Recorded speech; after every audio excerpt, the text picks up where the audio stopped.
ইসলামে তিনটা দাওয়াতের খুব গুরুত্ব। এটার নাম হচ্ছে ওলিমা। বিয়ের পরে যেটা খাওয়ানো হয়, কনের বাপ খাওয়ায় না, কে খাওয়ায়? বরপক্ষ খাওয়ায়। কারণ কি? মেয়ে আপনি নিয়ে এসেছেন, খুশি তো আপনার করে, ওই বেচারা তো মেয়ে দিয়ে দিয়েছে, তারপর তো খুশি না, তারপর তো খালি হয়ে গেছে, বুঝতে পেরেছেন?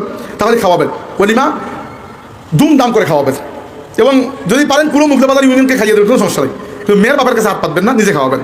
2 নম্বর ইসলামের গুরুত্বপূর্ণ দাওয়াত হচ্ছে আকিকা। আকিকা খুব গুরুত্বপূর্ণ দাওয়াত। আকিকা হচ্ছে একটা মুসলমান বাচ্চার জন্মের জন্য আল্লাহর শুকরিয়া আদায় করে যে অনুষ্ঠান করা হয়, এটাকে আকিকা বলা হয়। সুন্নত হচ্ছে 7 নম্বর দিন আকিকা করা, বাচ্চার নাম রাখা।